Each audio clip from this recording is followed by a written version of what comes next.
ഒരു പോസ്റ്റാണ്. നമ്മൾ ബക്കർ അബു എന്ന് പറയുന്ന നമ്മളൊരു സുഹൃത്ത്, എക്സ് മുസ്ലിമാണ് ആൾ ഒരു മെർച്ചൻ്റ് നേവിയിലൊക്കെ വർക്ക് ചെയ്യുന്ന ഒരാളാണ്. അങ്ങനത്തെ ഒരു രീതിയിലാണ്. പക്ഷെ നല്ല എഴുത്തിൻ്റെ ആളാണ്. നമ്മൾ 1-2 ഓഡിയോ ഒക്കെ പുള്ളിയുടെ എഴുത്ത് നമ്മൾ ഓഡിയോ ആക്കി ഇവിടെ പബ്ലിഷ് ചെയ്തിട്ടുണ്ട്. അപ്പോൾ ഇദ്ദേഹം എഴുതിയ ഒരു പോസ്റ്റ് ഇന്ന് സർഫേസ് ചെയ്ത് വന്ന് ആളുകൾ വലിയ രീതിയിൽ ചർച്ച ചെയ്യുന്നതായിട്ട് കണ്ടു. അപ്പം ഞാൻ നോക്കിയപ്പോൾ അതിൻ്റെ ടൈറ്റിൽ എന്താണ്, ഇന്ത്യ കേരളത്തെ ഭയക്കുന്ന വരും നാളുകൾ എന്നാണ് അതിൻ്റെ ടൈറ്റിൽ. അപ്പോൾ ഇത് എഴുതിയിരിക്കുന്നത് 2019 അപ്പോൾ 2019 എന്ന് പറയുമ്പോൾ നമുക്കറിയാം എന്നാണെന്നുള്ളത് ആലോചിച്ചാൽ മതി. നമ്മൾ മോദി സർക്കാർ 2ാമത്തെ ടേം വരുന്നതിന് ആ ഒരു ഘട്ടത്തിലാണ്, മെയ് മാസം, അതായത് കറക്റ്റ് ആ ദിവസം തന്നെയാണ്. അപ്പോൾ ഇതിൽ ഇപ്പോൾ അതിൻ്റെ താഴെ വരുന്ന കമൻ്റ് എന്ന് പറയുന്നത് ഇങ്ങനെയൊന്നും പറയാൻ പാടില്ല, ഇങ്ങനത്തെ ടൈറ്റിലൊന്നും ഇടാൻ പാടില്ല, ഇത് പറഞ്ഞു കഴിഞ്ഞാൽ പ്രശ്നമാണെന്ന് പറയുന്ന കുറേ ആളുകൾ ഈ പോസ്റ്റിൻ്റെ താഴെ. അപ്പം അപ്പോഴാണ് ഞാൻ ഈ ഡേറ്റ് ശ്രദ്ധിക്കുന്നത്, ഇതെന്ന് എഴുതിയതാണെന്നുള്ളത്. അപ്പോഴാണ് ഇത് പഴയതാണ്. അപ്പോൾ ഒന്ന് ആലോചിച്ച് നോക്കൂ, ഈ ഇതിൽ എഴുതിയ കാര്യം നമ്മൾ വായിക്കാം, എന്നിട്ട് നിങ്ങൾ തീരുമാനിക്കുക ഈ ടൈറ്റിൽ ഇട്ടതിൽ എന്തെങ്കിലും കുഴപ്പമുണ്ടോ ഇല്ലയോ എന്നുള്ളത്. ഞാൻ പറയുന്ന ഒരു കുഴപ്പമില്ല, ഇടേണ്ട ടൈറ്റിൽ തന്നെയാണ് ഇട്ടിരിക്കുന്നത്. പക്ഷേ ടൈറ്റിൽ ഇടാതിരിക്കുകയല്ല വേണ്ടത് എന്നതാണ് നമ്മൾ പറയുന്നത്. എന്താണ് പറയേണ്ടത് പറഞ്ഞാൽ ഇത്തരം ടൈറ്റിലുകൾ ഇടേണ്ട ഗതികേട് നമുക്കുണ്ടാകില്ല. അപ്പോൾ ടൈറ്റിലുകൾ ഇല്ലാതെയാക്കാനുള്ള വഴി എന്താണ്? അത് ഡിലീറ്റ് ചെയ്യലല്ല, അഡ്രസ്സ് ചെയ്യപ്പെടേണ്ട വിഷയങ്ങളെ പറഞ്ഞ് അത് അഡ്രസ്സ് ചെയ്യുക എന്നുള്ളതാണ് അത്തരം തലക്കെട്ടുകൾ ഒഴിവാക്കാനുള്ള വഴി എന്ന് പറയുന്നത്. അതിവിടെ ചെയ്യുന്നതിന് പകരം ഇതൊന്നും ഇടല്ല, ഇതൊന്നും ഇപ്പോൾ പറയല്ലേ, വസ്തുത ചിലതൊക്കെ പറഞ്ഞാൽ വലിയ പ്രശ്നമാണ് എന്നൊക്കെ പറഞ്ഞിട്ട് ഈ എഴുതിയ ആളുകളുടെ വായ പൊത്തിപ്പിടിച്ചതുകൊണ്ട് പ്രശ്നമില്ലാതെയാവുമോ എന്നാണ് നമ്മൾ ചോദിക്കുന്നത്. ഏതായാലും ആ പോസ്റ്റ് കുറച്ച് ലെങ്തിയാണ്, എന്നാലും നമുക്കൊന്ന് വായിക്കാം, എന്നിട്ട് ഇന്നത്തെ ലൈവ് നമുക്കിവിടെ അവസാനിപ്പിക്കാം. അപ്പോൾ അതിലേക്ക് കിടക്കുകയാണ്. ബക്കർ അബുവിൻ്റെ പൂർണ്ണ സമ്മതമുണ്ട് എന്ന ഒരു ഒരു അനുവാദം ഞാൻ എടുക്കുകയാണ്. നേരിട്ട് ചോദിക്കാനൊന്നും സമയം കിട്ടിയില്ല, എന്നാലും ജസ്റ്റ് ഒന്ന് വായിക്കുകയാണ്. ഇന്ത്യ കേരളത്തെ ഭയക്കുന്ന വരും നാളുകൾ. കേരളത്തെ ഇന്ത്യ ഭയക്കുന്നൊരു ഭാവി നമുക്ക് ഉണ്ടാവരുതെന്ന് മനസ്സിരുത്തി ആഗ്രഹിക്കുന്ന ഒരാളാണ് ഞാൻ. അങ്ങനെയൊരു ഭയപ്പാടിന് മാത്രം ഈ മലയാള മണ്ണിൽ എന്ത് ഭയാനക മാറ്റമാണ് സംജാതമായിട്ടുള്ളത് എന്നൊരു സംശയം ഈയൊരു തലക്കെട്ട് കാണുമ്പോൾ നിങ്ങൾക്ക് ഉണ്ടായിട്ടുണ്ടാകും. ചില കോണുകളിൽ നിന്ന് കാശ്മീരല്ല കേരളമാണ് മതതീവ്രതയുടെ അഗ്നിപർവ്വതമായി പുകഞ്ഞുകൊണ്ടിരിക്കുന്നതെന്ന അലയൊലികൾ ഉയർന്നു വന്നിട്ടുമുണ്ട്. ഇന്നലെ വരെ കാണാത്ത രീതിയിൽ ജനങ്ങളുടെ ദൈനംദിന ജീവിതത്തിൽ ഭക്തിയുടെയും മതത്തിൻ്റെയും പേരിൽ തീവ്രമായ ഇടപെടലുകൾ ഉണ്ടാവുമ്പോൾ അത് ആത്മീയതയുടെ പ്രതിരൂപമായല്ല, മറിച്ച് സാമൂഹിക സുരക്ഷയുടെ വിഷയമായി ലോകത്തിന് അഭിമുഖീകരിക്കേണ്ടി വന്നിട്ടുള്ള സാഹചര്യത്തിലാണ് ഇത്തരം ആശങ്കകൾ നമ്മൾക്കിടയിൽ രൂപപ്പെടുന്നത്. ഓക്കെ, ഇപ്പോൾ നമ്മളിവിടെ സംസാരിച്ചതും സമാനമായൊരു കാര്യമാണ്, അതായത് സാമൂഹിക സുരക്ഷ. ഇന്ത്യയിൽ ഏറ്റവും കൂടുതൽ വിദ്യാഭ്യാസവും സാംസ്കാരിക ഔന്നിത്യവുമുള്ള ഒരു ജനത വസിക്കുന്ന ഈ ഒരു സംസ്ഥാനത്തിൽ വന്ന പ്രകടമായ മാറ്റങ്ങളെ അനുഭവത്തിൻ്റെ വെളിച്ചത്തിൽ ഉൾക്കൊണ്ട് ചിലത് പറയാതെ മാറി നിൽക്കാനാവില്ല. ആ അനുഭവങ്ങളിൽ ചിലത് പറയുന്നതിന് മുൻപ് ഒരു മുഖവുര ഇവിടെ ആവശ്യവുമാണ്. എവിടെ നിന്നാണ് അതിൻ്റെ തുടക്കം? 70 കാലങ്ങളിൽ ഗൾഫിൽ പോയി വന്നവർ തിരിച്ചു കൊണ്ടുവന്നത് ബെൽ ബോട്ടം പാൻസും മുള ബെൽറ്റും സിൽക്ക് സാരികളും മുല്ലപ്പൂവിൻ്റെ സ്പ്രേയും നാഷണൽ പാനസോണിക്കിൻ്റെ കാസറ്റ് പ്ലെയറും ഒക്കെയായിരുന്നു. ഗൾഫുകാരൻ്റെ പെട്ടിയും സ്പോഞ്ചിൻ്റെ കിടക്കയും കാരിയറിൽ കെട്ടിവെച്ച് കടന്നുപോകുന്ന കാറുകൾ കണ്ട് കൂട്ടുകാരോടൊപ്പം ആർത്തു വിളിച്ച ദിനങ്ങൾ ഇന്നും എനിക്ക് ഓർമ്മയുണ്ട്. നിവിയ ക്രീമും ജന്നാത്തുൽ ഫിർദൗസ് അത്തറും ചെമ്പരത്തി കളറുള്ള ഷാമ്പുവും മാൽബറോ സിഗരറ്റും കുടുംബത്തിൽ കൊടുക്കേണ്ട കുപ്പായ തുണികളുടെ കെട്ടും പൂക്കളുള്ള ലുങ്കിയും നിറഞ്ഞ പെട്ടികൾ ഗൾഫിൻ്റെ അനുഗ്രഹമായി ഓരോ വീട്ടിലും കടന്നു വന്നിരുന്നു. അന്നും ഇവിടെ മതം പഠിപ്പിക്കുന്ന സ്കൂളുകളുണ്ടായിരുന്നു, മദ്രസകളുണ്ടായിരുന്നു. അബായ ധരിക്കാത്ത, തല പൂർണ്ണമായി മറയ്ക്കാത്ത സ്ത്രീകളുള്ള ആയിരക്കണക്കിന് മതപ്രഭാഷണ പരമ്പരകളിൽ മൗലവിമാർ പ്രസംഗിച്ചു പോയിരുന്നു. കേരള സംസ്കാരത്തിൻ്റെ അവിഭാജ്യ ഘടകമായി നിലനിന്നു പോരുന്ന സൗത്ത് ഏഷ്യയിൽ ആദ്യമായി പേരുകേട്ട മാപ്പിള സമുദായത്തിലെ ഉയർന്ന മാനവിക ബോധമുള്ള ഒരു തലമുറയായിരുന്നു അവരെ പ്രതിനിധീകരിച്ചിരുന്നത്.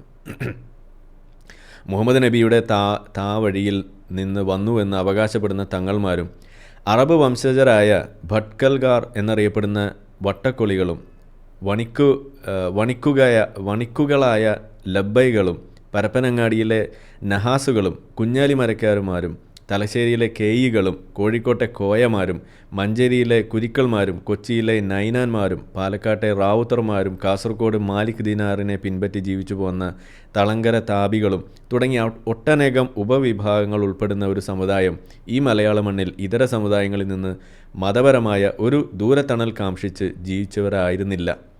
ഈ മണ്ണിൻ്റെ ഭക്ഷണം, ഈ മണ്ണിൽ നെയ്തെടുത്ത വസ്ത്രം, ഓരോ പ്രദേശത്തെ ഭൂരിപക്ഷത്തിനും ഒരേ ഗുരുക്കന്മാരുടെ വിദ്യാഭ്യാസം, അന്ന് നാട് ജീവിച്ച നാൾവഴികൾ അങ്ങനെയായിരുന്നു. 18-ാം നൂറ്റാണ്ടിലെ തിരുവിതാംകൂറിലെ മുസ്ലിങ്ങളെക്കുറിച്ച് ആ കാലയളവിൽ ജീവിച്ചിരുന്ന സാമുവൽ മേറ്റിയിൽ ദ നേറ്റീവ് ട്രാവൻകൂറിൽ എഴുതിയത് അവർ നാമം കൊണ്ട് മാത്രം മുസ്ലിം സമുദായമായി കാണപ്പെടുന്നു എന്നാണ്. വസ്ത്രവിധാനങ്ങൾ കൊണ്ടും സംസ്കാരം കൊണ്ടും ജീവിതം കൊണ്ടും ഈ മണ്ണിൽ അലിഞ്ഞു ചേർന്ന ഏകദൈവ വിശ്വാസികളായിരുന്നു അന്നത്തെ മുസ്ലിങ്ങൾ. അവർ ജമാഅത്തെന്നോ സലഫിയെന്നോ സുന്നിയെന്നോ എന്നറിയപ്പെടുന്നതിന് പകരം കുടുംബ പേരുകളിലും ജീവിത പെരുമാറ്റത്തിലും ജനയിടങ്ങളിൽ അറിയപ്പെട്ടും ബഹുമാനിക്കപ്പെട്ടും ജീവിച്ചു പോന്നു. സാമൂഹ്യ ജീവിതത്തിൽ നിന്നും മാറി നിന്നുകൊണ്ടുള്ള തീവ്ര മതചിന്തകൾ ഈ കൊച്ചു കേരളത്തിൽ ഒരു നാൾ ആൽമരം പോലെ ഉയർന്നു പൊങ്ങിയതല്ല. അത്തറും കിടക്കയും വന്ന കാറുകളുടെ പിൻസീറ്റിൽ വന്ന അനേകായിരങ്ങളിൽ ചിലരുടെ മനോചിന്തകൾക്ക് മുൻപില്ലാത്തൊരു വ്യതിയാനം 90-കൾക്ക് ശേഷം ഉണ്ടായിരുന്നു. അതിന് കാരണമാവുന്ന രാഷ്ട്രീയ സാമൂഹിക മാറ്റങ്ങളും ഈ മണ്ണിൽ അപ്പോഴേക്കും വേരുപിടിച്ചിരുന്നു. പൊതുവിദ്യാഭ്യാസ ധാരയിൽ നിന്നും വിഭിന്നമായി കൂണുകൾ പോലെ മുളച്ചു പൊന്തിയ മതാടിസ്ഥാനത്തിലുള്ള വിദ്യാഭ്യാസ സ്ഥാപനങ്ങളും രാഷ്ട്രീയ സംഘടനകളെ പ്രതിരോധിക്കാനെന്നും മതം അപകടത്തിലാണെന്ന് പ്രസ്താവിച്ചും രൂപം കൊണ്ട സംഘടനകളും മറുഭാഗത്ത് അവരുടെ പ്രവർത്തനങ്ങളിൽ മുഴുകിപ്പോന്നു. മഅ്ദനിയായിരിക്കും ഉദ്ദേശിച്ചത്. ഔപചാരിക മതവിദ്യാഭ്യാസത്തിന് പുറമേയുള്ള പ്രബോധന ക്ലാസുകളും എൻ്റേതു മാത്രം ഉത്തമം എന്ന കയ്യൊപ്പ് ചാർത്തിയ സ്നേഹസംവാദങ്ങളും അറിവ് പകരുന്നതിന് പകരം സ്വസമുദായത്തിലും സഹസമുദായത്തിലും അകൽച്ചയുടെ പുതിയ വരമ്പുകൾ സൃഷ്ടിച്ചു. അതോടൊപ്പം കടൽ കടന്ന് മതം പണമായി പറന്നു വന്നപ്പോൾ കേരളം നിറഞ്ഞു നിന്നിരുന്ന ഒരു സമുദായം അവരവരുടെ സംഘടനകളിലേക്ക് ചുരുങ്ങി പുതിയൊരു സാമൂഹിക ക്രമത്തിന് രൂപം കൊടുത്തു. മാറിയ സാമൂഹിക ക്രമത്തിൻ്റെ വർഷങ്ങളായുള്ള തുടർച്ചയിൽ എനിക്കുണ്ടായ അനുഭവങ്ങളാണ് ഇനി പറയാൻ പോകുന്നത്. ഞാൻ ജനിച്ചു വളർന്ന മതം മണ്ണ് മൂടിക്കെട്ടുന്ന 4 വയസ്സുള്ള കുഞ്ഞു പെങ്ങളിൽ നിന്നും എത്രയോ പിന്നോട്ട് പോയിരിക്കുന്നു.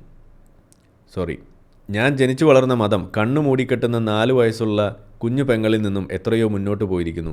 നിങ്ങളുടെ കണ്ണിൽ ഇരുണ്ട കുപ്പായങ്ങളേയുള്ളൂ. ആ കുപ്പായങ്ങൾക്കുള്ളിൽ മതവും മനുഷ്യരും മരിച്ചുകൊണ്ടേയിരിക്കുന്നത് നിങ്ങൾ കാണുന്നേയില്ല. 1. ബോംബെയിൽ വർഷങ്ങളോളം എന്നോടൊപ്പം ജീവിച്ച ഒരു നാട്ടുകാരൻ സുഹൃത്ത്, ആധുനിക ജീവിതത്തിൻ്റെ എല്ലാ സുഖഭോഗങ്ങളും അനുഭവിച്ച് പറന്നു നടന്നവൻ. വർഷങ്ങൾക്ക് ശേഷം നാട്ടിൽ ഞാൻ വന്നതറിഞ്ഞ് മക്കളെയും കൂട്ടി വീട്ടിൽ വന്നു.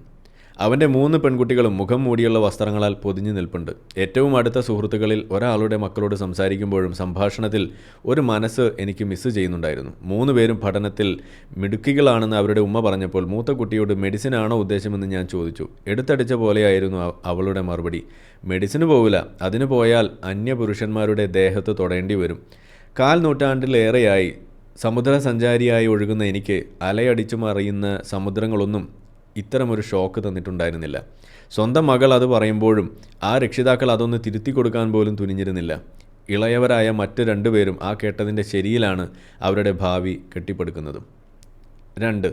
ദുബായിൽ അടുത്ത സുഹൃത്തിൻ്റെ മകളുടെ കല്യാണത്തിന് കുടുംബത്തിൽ ചിലർ പങ്കെടുക്കാൻ പോയപ്പോൾ ബന്ധക്കാരെയൊക്കെ കണ്ടോ എന്ന് ഞാൻ അവരോട് ചോദിച്ചു. അതിന് ബന്ധക്കാരെ ഒന്നിച്ചിരുന്നിട്ട് വേണ്ടേ അവരെയൊക്കെ ഒന്ന് കാണാൻ എന്ന് മറുപടി.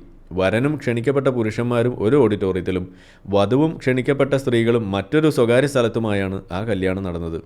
പരപുരുഷന്മാർ സ്ത്രീകളെ കണ്ടുപോകരുതെന്ന് അവർക്ക് വളരെ നിർബന്ധമുണ്ടായിരുന്നത്രേ. 3. വർഷങ്ങൾക്ക് ശേഷം നേരിൽ കാണാൻ അവസരം കിട്ടിയ അളിയനെയും കൂട്ടി ഭാര്യയോടൊപ്പം മറ്റ് കസിൻസുമായി മാഹിയിൽ ഒരു കല്യാണം കൂടാൻ പോയി. കുടുംബക്കാരെ ഒന്നിച്ച് ഭക്ഷണത്തിൽ ഇരുന്നപ്പോൾ എൻ്റെ ഭാര്യയും കൂടെ ഉണ്ടായിരുന്നു. പിന്നെ അതായിരുന്നു പൊല്ലാപ്പ്. സ്ത്രീകൾ പുരുഷന്മാരുടെ കൂടെ ഇരുന്ന് ഭക്ഷണം കഴിക്കാൻ പാടില്ല, അവർക്ക് വേറെ പന്തലുണ്ട്. അവളുടെ ചേട്ടൻ്റെ കൂടെയും ഭർത്താവിൻ്റെ കൂടെയും ഇരുന്ന് ഭക്ഷണം കഴിക്കുന്നതിൽ നിങ്ങൾക്കെന്താണ് മാഷെ പ്രശ്നമെന്ന് ചോദിച്ച് സീൻ കോൺട്രയാക്കാതെ നോക്കേണ്ടി വന്നു. ഇതിൽ തന്നെ പല വീടുകളിലും കല്യാണ വീട്ടിൽ പുരുഷന്മാർ കയറുന്ന മുൻവഴികളിലൂടെ സ്ത്രീകൾ കയറിയാൽ തിരിച്ചു പറഞ്ഞയച്ച് അടുത്ത വീട്ടിലെ പറമ്പിലൂടെ പുറകിലെത്തിക്കും. അതിനായി ബോർഡ് വെച്ചിട്ടുള്ള ഒട്ടേറെ വീടുകളിൽ പോകുമ്പോൾ ഇതെന്ത് ലോകത്താണ് നമ്മൾ വന്നതെന്ന് തോന്നിപ്പോവും. ഇതിപ്പോഴും നിർബാധം തുടരുന്നുണ്ട്. ഞാനും ഇത്തരത്തിലുള്ള കല്യാണങ്ങളിൽ പങ്കെടുത്തിട്ടുണ്ട്. ഏറ്റവും ഒടുവിൽ ഞാൻ പങ്കെടുത്തത് എനിക്ക് തോന്നുന്നു ഒരു 2022-ലോ 2021-ലോ ആയിരിക്കണം. ഒരു തബ്ലീഗ് പ്രചാരകനുണ്ട്, 4-മത്തെയാണ്. വർഷം 9 ഇന്നേ വരെ അയൽവാസികളായ സ്ത്രീകളുടെ മുഖത്ത് നോക്കുകയോ ഒരക്ഷരം പോലും ഉരിയാടുകയോ ചെയ്യാത്ത ഒരാൾ. കോളേജിൽ അടിച്ചു പൊളിച്ച് നടന്ന യുവാവായിരുന്നു അയാൾ. പ്രേമിച്ചതോ ക്രിസ്ത്യൻ പെൺകുട്ടിയെയും. വിവാഹത്തിന് ശേഷം ആ യുവതിയെ മതം മാറ്റം നടത്തി. വർഷങ്ങൾക്ക് ശേഷം ഇദ്ദേഹം തബ്ലീഗിൽ പോയി ജീവിതമാകെ മാറി. ഇതിലൊന്നും താല്പര്യമില്ലാതിരുന്ന മകനെ ഒരിക്കൽ കാശ്മീരിൽ ഒരു ജമാഅത്തിന് പറഞ്ഞയച്ച് തിരിച്ചു വന്നപ്പോൾ അവനും കളം മാറി ജനങ്ങളോട് അടുക്കാതെയായി. ആ പയ്യൻ്റെ മാറ്റത്തിൻ്റെ ഏറ്റവും ഭീകരത കണ്ടത് 50 വയസ്സ് പ്രായമുള്ള ജനങ്ങളുമായി നന്നായി ഇടപഴകുന്ന അവരുടെ ഉമ്മയെ വീടിൻ്റെ അകത്തേക്ക് ഓടിക്കുന്നതാണ്. പരപുരുഷന്മാർ ഉമ്മയെ കാണും, അതുകൊണ്ട് പുറത്തേക്ക് ഇറങ്ങരുത് എന്നൊരു താക്കീതും ആ ഉമ്മാക്ക് കൊടുത്തു. 5. നന്നായി പഠിക്കുന്ന പെൺകുട്ടികളെ കോളേജുകളിൽ നേരിട്ട് അയക്കാതെ വീട്ടിൽ ഓൺലൈൻ വിദ്യാഭ്യാസം കൊടുക്കുന്ന ഒട്ടേറെ രക്ഷിതാക്കൾ ഇന്ന് നാട്ടിലും ഗൾഫിലുമുണ്ട്. പെൺകുട്ടികൾ ഒരു പ്രായം കഴിഞ്ഞ് പുറത്തിറങ്ങിയാൽ അപകടമാണെന്നുള്ള സായാഹ്ന ക്ലാസുകളാണ് ഇതിൻ്റെ മുഖ്യ കാരണം. പരമ്പരാഗത സുന്നിയായ മൂത്ത സഹോദരൻ നമസ്കാരത്തിന് നേതൃത്വം കൊടുത്താൽ പിന്തുടരാതെ മാറി നിന്ന് നമസ്കരിക്കുന്ന സലഫി അനുജൻ കുടുംബങ്ങളിൽ ഉണ്ടാക്കുന്ന പിരിമുറുക്കം ചെറുതൊന്നുമല്ല. ഇത് ഞാനും എക്സ്പീരിയൻസ് ചെയ്തിട്ടുള്ളതാണ്. ഞാൻ പണ്ട് സലഫിയായിട്ട് വീട്ടിൽ വരുമ്പോൾ നമ്മൾ നിസ്കരിക്കുന്ന സമയത്ത് എന്നെ പിന്തുടരൂല എൻ്റെ മാതാപിതാക്കൾ. നീ സുന്നിയാണ്, നീ സുന്നിയല്ല, ഞങ്ങൾ സുന്നികളെ മാത്രമേ പിന്തുടരുള്ളൂ എന്ന് പറഞ്ഞ് മാറി നിൽക്കുന്ന കാഴ്ച. ഓക്കെ, തിരിച്ച് ഞാനും അവർ സുബഹി നിസ്കരിക്കുന്ന സമയത്ത് ഞാൻ അവരെ പിന്തുടരില്ല. കാരണം എന്താണ്, അവർ കുനൂത്ത് ചെല്ലും, എനിക്ക് കുനൂത്ത് ഹറാമാണല്ലോ. അങ്ങനെയാണ്. ഇനി അവരുടെ സഹോദരി അത് പറഞ്ഞു കരയുമ്പോൾ ഈ സമുദായം ഇന്ന് എവിടെ ചെന്നെത്തി നിൽക്കുന്നുവെന്ന് നമുക്ക് ഊഹിക്കാനേ കഴിയും. എഴുത്ത് തുടർന്നാൽ ഈ ലിസ്റ്റ് ഇവിടെ കൊണ്ടൊന്നും അവസാനിക്കില്ല. നമ്മുടെ സ്വന്തം മണ്ണിലെ ജനങ്ങളെ മാത്രമല്ല, നമ്മുടെ വീട്ടിലെ രക്തബന്ധത്തെയും നമുക്ക് അംഗീകരിക്കാൻ പറ്റാത്തൊരു ധ്രുവീകരണത്തിലേക്ക് കേരളം മാറിമറിഞ്ഞിരിക്കുന്നു. 6. ഗൾഫിൽ മകൾക്കൊരു വരനെ കണ്ടെത്താനുള്ള ശ്രമത്തിൽ ഒരു സുഹൃത്തിൻ്റെ അന്വേഷണം ഒടുവിൽ ചെന്ന് അവസാനിച്ചത് പള്ളിയിൽ സ്ഥിരമായി സമയാസമയം പ്രാർത്ഥനയ്ക്ക് വരുന്ന ഒരു ചെറുപ്പക്കാരനിലായിരുന്നു. നല്ല ദീനീ ബോധമുള്ള യുവാവ്. പിന്നെ മറ്റൊന്നും ചിന്തിച്ചില്ല, അയാളെ തന്നെ മകൾക്ക് വരനായി തീരുമാനിച്ച് വിവാഹം നടത്തി കൊടുത്തു. ഏറെ നീണ്ടു നിന്നില്ല. ഒരു നാൾ മകളെയും എന്നെയും അന്വേഷിക്കേണ്ട എന്നൊരു കുറിപ്പ് ശേഷിപ്പിച്ച് അവർ അപ്രത്യക്ഷരായി. ദിവസങ്ങൾക്ക് ശേഷമുള്ള അന്വേഷണങ്ങൾക്കിടയിൽ എൻ്റെ സുഹൃത്തിന് ലഭിച്ച വിവരം സിറിയയിൽ വെച്ച് അയാളുടെ മകളുടെ ഭർത്താവ് കൊല്ലപ്പെട്ടു എന്നുള്ളതാണ്. ആ പെൺകുട്ടിയുടെ ജീവിതം മറ്റൊരു യസീദി കഥയായി കേട്ടറിഞ്ഞ ദുരന്തത്തിലായിരുന്നു പിന്നീട് ആ ബാപ്പയുടെ ജീവിതം. ഇത് നമ്മുടെ നാട്ടിൽ ഉണ്ടായിട്ടുള്ള അബ്ദുള്ള എന്ന് പറയുന്ന കണ്ണൂരുകാരനായിട്ടുള്ള ഒരാളെക്കുറിച്ച് നമ്മൾ പറയാറുണ്ട്. ഇതുതന്നെയാണ് സംഭവിച്ചത്. ഓക്കെ. 7. പഠനത്തിനിടയിൽ ജീപ്പ് ഓടിച്ചും കൃഷി ചെയ്തും ബിരുദം നേടിയ മറ്റൊരു സുഹൃത്ത് വിവാഹം കഴിഞ്ഞ് എന്നെയും ഭാര്യയെയും കാണാൻ വന്നത് അവൻ്റെ ഭാര്യയുടെ കൂടെയായിരുന്നു. മോഡേൺ വസ്ത്രം ധരിച്ച് കാർ ഓടിച്ച് വന്നതും അവൾ തന്നെ. വളരെ സന്തോഷം നിറഞ്ഞ ഒരു ഫാമിലി. പിന്നീട് അവൻ അവളെയും കൂട്ടി ഗൾഫിൽ പോയപ്പോൾ മതപ്രബോധന ക്ലാസുകൾ അവരുടെ ജീവിതത്തെ തന്നെ മാറ്റിമറിച്ചു. മുഖം മൂടിയുള്ള വസ്ത്രധാരണം അവരുടെ 2 പെൺകുട്ടികൾക്ക് കൂടി ആ സ്ത്രീ നിർബന്ധമാക്കിയതൊന്നും എൻ്റെ സുഹൃത്തിന് ഒരു വിഷയമായിരുന്നില്ല. പക്ഷേ അവൻ്റെ ജീവിതത്തിലെ എല്ലാ രംഗത്തും ഒരു വലങ്കൈ പോലെ നിലനിന്നിരുന്ന അവൻ്റെ സുഹൃത്ത് ഗൾഫിൽ വന്നപ്പോൾ വീട്ടിൽ വിളിച്ച് ഒരു ഭക്ഷണം കൊടുക്കാൻ ആ സ്ത്രീ സമ്മതിച്ചില്ല. അമുസ്ലിങ്ങളെ വീട്ടിൽ കൊണ്ടുവരരുതെന്നുള്ള അവളുടെ നിർദ്ദേശത്തിന് മുന്നിൽ ആ സുഹൃത്ത് മുട്ടുകുത്തി. ഇപ്പോഴും സംസാരത്തിൽ ഗൾഫിലെ മതപഠന ക്ലാസുകൾ വരുത്തിവെച്ച ജീവിത പ്രയാസങ്ങൾ അയാൾ പങ്ക് വെച്ചുകൊണ്ടേയിരിക്കുന്നു. കോച്ചിങ് ക്ലാസുകളാൽ ഏറ്റവും എളുപ്പത്തിൽ ബ്രെയിൻ വാഷ് ചെയ്യപ്പെടുന്ന ഒരു സമൂഹത്തിനെ വാർത്തെടുക്കുകയാണ് ഈ സമുദായത്തിലെ ഓരോ സംഘടനകളും. സിറിയയിൽ പോവാനും പൊട്ടിത്തെറിക്കാനും ദാനം ചെയ്യാൻ തയ്യാറായ ശരീരത്തെക്കാൾ കൂടുതൽ അപകടകാരികളായ മനസ്സുകൾ ആരാണിവിടെ സൃഷ്ടിച്ച് വിട്ടതെന്ന ഒരു സംശയം വിശകലനത്തിന് ഈ സമുദായത്തിലെ ചിന്തിക്കുന്ന തലമുറ ഇനിയെങ്കിലും തയ്യാറാകണം. എന്നാൽ ഇതിൻ്റെ ഒന്നും ഭാഗമാകാതെ വലിയൊരു മുസ്ലിം വിശ്വാസി സമൂഹം നമ്മുടെ ചുറ്റിലും ജീവിക്കുന്നുണ്ട്. അവർ ഭേദിക്കുന്ന മൗനമായിരിക്കും ഈ സംസ്ഥാനത്തിൻ്റെ ഭാവിയുടെ കരുത്തും കാതലും. അതിൽപ്പെട്ടതാണ് ഇവിടുത്തെ എക്സ് മുസ്ലിങ്ങൾ. അതിൽ നിന്നുമാണ് ആ ഒരു കൂട്ടം ആളുകളുണ്ടായത്. അല്ലെങ്കിലും മനസ്സിലെ മനുഷ്യൻ മരിച്ചിട്ടും മുഖങ്ങളിൽ നിന്ന് ദൂരം പാലിച്ചിട്ടും ഏത് മതമാണ് നമ്മൾ മറ്റുള്ളവർക്ക് പകർന്നു കൊടുക്കാൻ പോകുന്നത്? ഇതാണ് ചോദ്യം. വളരെ മികച്ചൊരു എഴുത്താണ്, ഒരു ഓർമ്മ പങ്കുവെക്കലാണ്, അനുഭവങ്ങളാണ്. ഇത് നമുക്ക് നിഷേധിക്കാൻ കഴിയില്ല എന്നുള്ളതും കൂടിയാണ് അതിൻ്റെ ഒരു കാര്യം. അപ്പോൾ ഇത് 2019 എഴുതുന്ന സമയത്ത് എനിക്ക് തോന്നുന്നു ഞാൻ അപ്പോഴും ഒരു വിശ്വാസിയാണ് എന്നുള്ള ഒരു നിലയ്ക്ക് ജീവിച്ചുകൊണ്ടിരിക്കുന്ന ഒരു കാലമാണ്. നമ്മൾ പറഞ്ഞിട്ടില്ല വിശ്വാസിയല്ല എന്ന് പ്രഖ്യാപിക്കുന്നത് 2019 ഓണം വന്നപ്പോഴാണ്. ഡിപ്ലോമാറ്റിക്കായിട്ട് ഓണം ആഘോഷിക്കണമെന്ന് സിംസാറുൽ ഹക്ക് ഹുദബി പറഞ്ഞപ്പോൾ അത് നമുക്ക് വല്ലാതെ കൊണ്ടു. അത് എനിക്ക് തീരെ യോജിക്കാൻ പറ്റാത്തൊരു കാര്യമായിരുന്നു. കാരണം അപ്പോഴും 2018 ശേഷം തന്നെ നമുക്ക് വിശ്വാസമൊക്കെ പോയി, ആരോടും പറയാതെ പള്ളിയിലൊക്കെ പോയി ചുമ്മാ ഇങ്ങനെ കുത്തിയിരുന്ന് നിസ്കരിക്കാനെന്നും പറഞ്ഞിട്ട് ഒളു എടുക്കാതെ പോയി കാല് മാത്രം കഴുകി പോയി ഇരുന്ന് നിസ്കാരപ്പായിൽ ഇങ്ങനെ ഇരിക്കും. എന്നിട്ട് ആരെങ്കിലും വരുന്ന സമയം നോക്കിയിട്ട് ചുമ്മാ ഒന്നിങ്ങനെ തലേക്കൊന്ന് അങ്ങോട്ടും ഇങ്ങോട്ടും നമ്മൾ സിനിമയിൽ കാണുന്ന മാതിരിയുള്ള ഒരു തരം നിസ്കാരം മാത്രമായിരുന്നു നമ്മളെ പരിപാടി. ലാസ്റ്റ് ഷോട്ട് മാത്രമേ എടുക്കുകയുള്ളൂ. അപ്പോൾ വന്നു കയറുന്ന ആൾ വിചാരിക്കും, ഇവൻ എപ്പോഴും അത്തഹിയാത്ത് തന്നെയാണ് കേട്ടോ എന്നാണ് ഉമ്മയൊക്കെ വിചാരിച്ചിരുന്നത്. അത് അങ്ങനെ ഒരു കാലം. പിന്നെ ഭയങ്കരമായ സുജൂദ്, പ്രാർത്ഥിച്ചിട്ടും തീരുന്നില്ല പാവം എന്നൊക്കെ ആയിരിക്കും ഉമ്മ വിചാരിച്ചത്. കാരണം സുജൂദ് എനിക്ക് ഭയങ്കര ഇഷ്ടമാണ്, നല്ല ഒരു സുഖമാണല്ലോ അവിടെ കിടക്കാൻ. ഇങ്ങനെയുള്ള രീതിയിൽ കാര്യങ്ങൾ ചെയ്തൊക്കെ ജീവിച്ചിരുന്നതിൻ്റെ ഇടയിലാണ് നമ്മൾ ഇവിടെ വിശ്വാസികൾ ചോദിക്കാറുണ്ടല്ലോ, നിങ്ങൾക്ക് മതം അങ്ങ് വിട്ടാൽ പോരെ, എന്തിനാ ഈ പറഞ്ഞുകൊണ്ട് നടക്കണമെന്ന് ചോദിക്കാറുണ്ട്. ഈ എഴുതി വെച്ച സംഗതികളാണ് നമ്മളെക്കൊണ്ട് ഇത് പറയിപ്പിക്കുന്നത്. ഇവിടെ പറഞ്ഞല്ലോ, ഇതൊക്കെ ഇങ്ങനെ ഉണ്ടെങ്കിലും മൗനം ഭേദിക്കുന്ന ഒരു വലിയ സമൂഹം ഇവിടെ ഉണ്ട്, അവരിലാണ് പ്രതീക്ഷ എന്ന് പറഞ്ഞു. അപ്പോൾ അതിൽപ്പെട്ട ഒരു ആളായിരുന്നു ഞാനും. നമുക്കത് ഉൾക്കൊള്ളാൻ കഴിയാത്ത അവസ്ഥയായി. ഇവിടെ ഒസാമ ബിൻ ലാദന് വേണ്ടി മയ്യത്ത് നിസ്കരിക്കുന്ന കാഴ്ച പോലും നമ്മൾ കണ്ടത് ആ ഒരു സമയങ്ങളിലൊക്കെയാണ്. അതൊക്കെ വരുമ്പോൾ നമ്മൾ തിരിച്ചറിയാണ് ഇതെന്തോ കാര്യമായ കുഴപ്പമുണ്ട് ഈ മതത്തിനും ആ മതവിശ്വാസികൾക്കും. അതിൽപ്പെട്ട ആളുകൾ ബാക്കിയുള്ള ആളുകളുടെ ജീവിതം കൂടി കുഴപ്പത്തിലാക്കുന്ന ആളുകളായിട്ട് മാറുന്നത് നമ്മളെ കൺമുന്നിൽ തിരിച്ച് അറിയുന്ന ഒരവസ്ഥ വരുമ്പോൾ, കാണുന്ന ഒരവസ്ഥ വരുമ്പോൾ നമുക്ക് പ്രതികരിക്കാതിരിക്കാൻ കഴിയില്ല. അതുകൊണ്ടാണ് നമ്മളിത് എടുത്ത് പറയുന്നത്. അപ്പോൾ നിങ്ങളുടെ പ്രശ്നം നമ്മൾ ഈ വിമർശിക്കുന്നതാണ് എന്നുണ്ടെങ്കിൽ നിങ്ങൾ ചെയ്യേണ്ടത് എന്താണ്? ഇപ്പോൾ ഇവിടെ ലിസ്റ്റ് ചെയ്ത 5-8 വിഷയങ്ങളുണ്ട്. ഇതിലേതെങ്കിലും ഒരെണ്ണം നിങ്ങൾ അനുഭവിക്കുകയോ അതല്ലെങ്കിൽ അത് നിങ്ങൾ ചെയ്യുകയോ ചെയ്യുന്ന ആളാണെന്നുണ്ടെങ്കിൽ നിങ്ങൾ മനസ്സിലായിക്കോ, അതിനെ വിമർശിക്കാനും ഇവിടെ ആളുണ്ടാവും. അതിനെ വിമർശിച്ചിരിക്കും. അന്നേരം നിങ്ങൾ വിമർശിക്കുന്ന ആളെ അല്ല നിങ്ങൾ പോയിട്ട് തിരുത്തേണ്ടത്, നിങ്ങൾ സ്വയം തിരുത്തപ്പെടുക, നിങ്ങൾ സ്വയം തിരുത്താൻ തയ്യാറാവുക. ഇതാണ് വേണ്ടത്. അങ്ങനെ തിരുത്താൻ തയ്യാറായാൽ അവിടെ ആ ഒരു ഗൾഫ് മണി ഇൻഫ്ലുവൻസ്, ആ ഒരു പെട്രോ ഡോളേഴ്സിൻ്റെ ഭാഗമായിക്കൊണ്ടുണ്ടായിട്ടുള്ള മതം ഇവിടെ അടിച്ചേൽപ്പിക്കുന്ന ഒരവസ്ഥ, അത് ആ ഒരു റിവേഴ്സൽ അവിടെ സംഭവിച്ചാൽ, കൂടുതൽ നമ്മൾ ഒരു കോ എക്സിസ്റ്റൻസിൻ്റെ പാതയിലേക്ക് തിരിച്ചു പോകാൻ നമുക്ക് സാധിച്ചാൽ, ഈ വിമർശനത്തിനൊന്നും പിന്നെ ഇവിടെ പ്രസക്തിയില്ല എന്ന് തന്നെയാണ് നമുക്കിവിടെ ആവർത്തിക്കാനുള്ളത്. ഇതാണ് നമ്മളെപ്പോഴും പറയാറുള്ളത്. എക്സ് മുസ്ലിം സംഘടന ഉണ്ടാക്കിയപ്പോൾ അതിൻ്റെ ആ ഒരു ആദ്യത്തെ ആ ഒരു സ്റ്റേറ്റ്മെൻറ്റ് തന്നെ നമ്മൾ പറയുന്നത് എന്താണ്, ഇതിങ്ങനെ വളർത്തി എക്സ് മുസ്ലിം സംഘടന ഇങ്ങനെ ഒരുപാട് വളർത്തി ഇങ്ങനെ പന്തലിപ്പിച്ച് അതിൽ എന്താണ് ഇപ്പോൾ കോൺഗ്രസ് ഐ കോൺഗ്രസ് എം എന്നൊക്കെ പറയുന്ന മാതിരി ഒന്നും കൊണ്ടുപോകാതെ പിന്നെ X Muslim L, X Muslim A, X Muslim J ഒക്കെ അങ്ങനെയൊന്നും ഉണ്ടാക്കേണ്ട കാര്യമൊന്നുമില്ല. കാരണം എന്താണ്, നമ്മൾ ഒരു ലക്ഷ്യമുണ്ട്, ഇവിടെ നിരാസം എന്ന് പറയുന്നത് നോർമലൈസ് ചെയ്യുക. ഇസ്ലാമിനും വിമർശനം ഉൾക്കൊള്ളണം എന്നൊരു നിർബന്ധ ബുദ്ധി, ഇസ്ലാമിനെയും വിമർശിക്കാം എന്ന ഒരു അവസ്ഥ അതിവിടെ ഉണ്ടാക്കുക, അതിനെ നോർമലൈസ് ചെയ്യുക. അതിന് അങ്ങനെ ഒരു വിശുദ്ധ ഒട്ടകത്തിൻ്റെ പരിവേഷം കൊടുക്കേണ്ട കാര്യമില്ല. ഇസ്ലാം അങ്ങനെ ഒരു പ്രത്യേകമായിട്ടുള്ള ഒരു തരത്തിലുള്ള ഒരു ബഹുമാനവും അർഹിക്കുന്ന മതമല്ല. മറ്റുള്ള മതങ്ങളെ നിങ്ങൾക്ക് എങ്ങനെയൊക്കെ കളിയാക്കാൻ പറ്റുന്നുണ്ടോ, നിങ്ങൾക്ക് എങ്ങനെയൊക്കെ പറക്കുന്ന കുരങ്ങനെന്ന് വിളിക്കാൻ സാധിക്കുന്നുണ്ടോ, നിങ്ങൾക്ക് എങ്ങനെയൊക്കെ ഇതുപോലെ എന്താണ് ഈസാ നബിയുടെ പല കാര്യങ്ങളും പറയാറുണ്ടല്ലോ, യേശു മറ്റേ പിഴച്ചു പറ്റൂ എന്ന് പറയുന്ന കണക്കിലുള്ള കാര്യങ്ങളൊക്കെ നിങ്ങൾ എഴുന്നള്ളിക്കാറുണ്ടല്ലോ എന്ന് പറഞ്ഞ മാതിരി അടിമ ഭോഗി മമ്മദ് എന്ന് പറയാൻ ഇവിടെ സാധിക്കണം. അല്ലെങ്കിൽ ഇതുപോലെയുള്ള ചില കാര്യങ്ങൾ നമ്മൾ പറയുന്നു, ശിശുഭോഗി എന്ന് തന്നെ പറയും, പീഡോഫീലിയ എന്ന് പറയുന്നതിൻ്റെ മലയാളമാണ് കേട്ടോ ശിശുഭോഗി.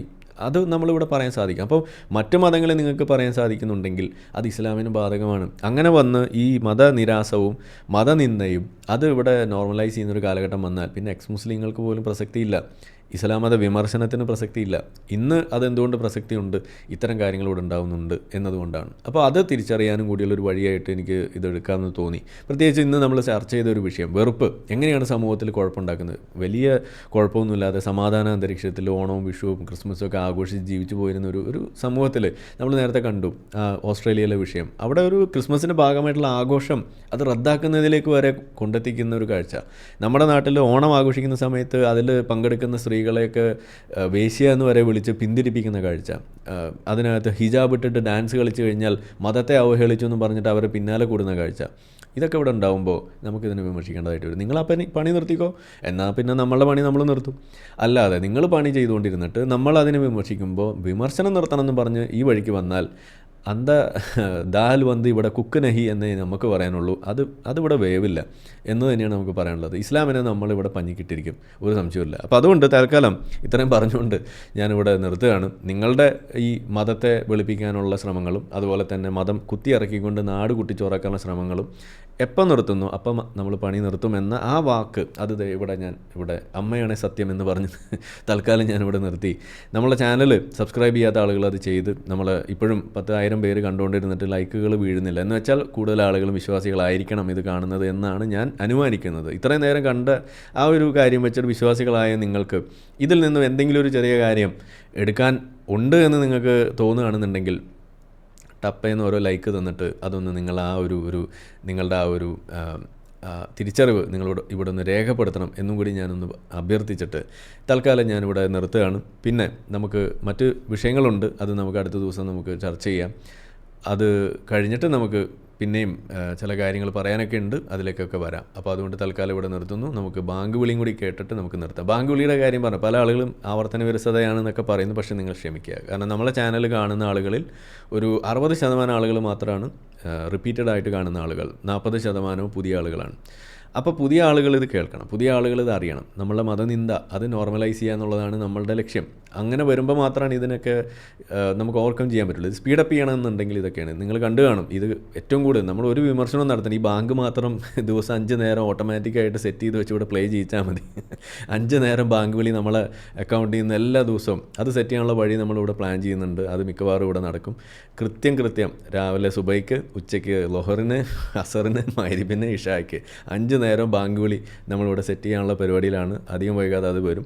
അത് വന്നു കഴിയുമ്പോൾ അത് കേട്ട് ഇത് ഇത്രയേ ഉള്ളൂ സാധനമെന്ന് തിരിച്ചറിയണം വിശ്വാസികൾ, മുസ്ലിങ്ങൾ അത് തിരിച്ചറിയണം. നിങ്ങൾ ഈ പറയുന്ന പല സാധനങ്ങൾ അള്ളാഹു ഇപ്പോൾ കഴിഞ്ഞ ദിവസം നമ്മൾ കോയ കോളിങ്ങിൽ പറഞ്ഞ ഇട്ടു, നമ്മൾ ബാങ്ക് വിളിക്കുന്നതിനെയാണ് പുള്ളിക്ക് വലിയ പ്രശ്നം.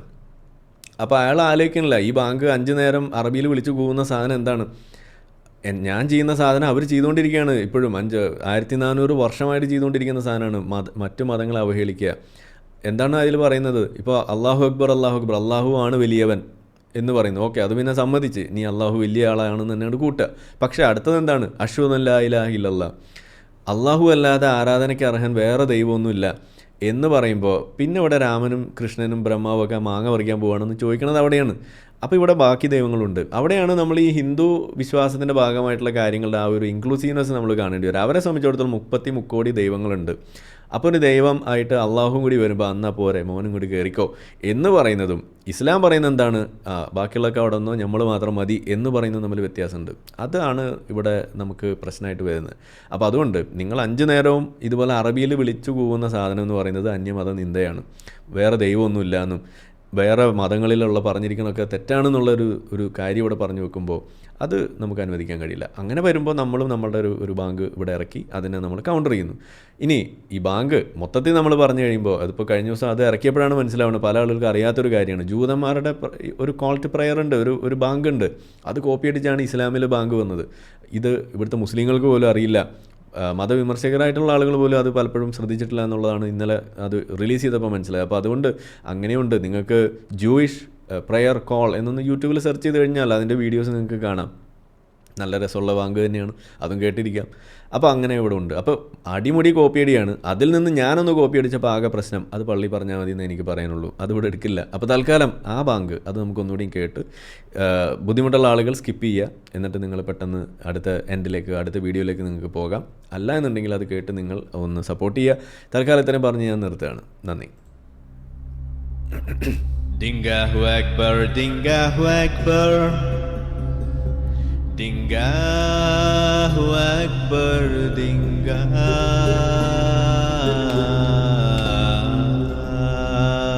Akbar. Ashhadu an la ilaha illa Dingah. Ashhadu an la ilaha illa Dingah. Ashhadu anna mitu moyal rasulu Dingah. Ashhadu anna mitu moyal rasulu Dingah.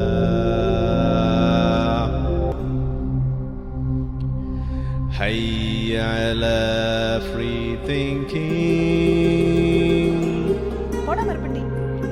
Hayya ala free thinking.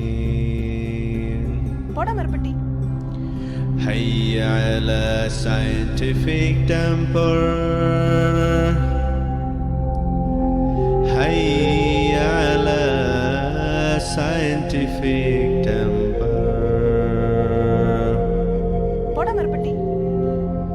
Dingahu Akbar, Dingahu Akbar, La ilaha illa Dingah. La ilaha illa Dingah.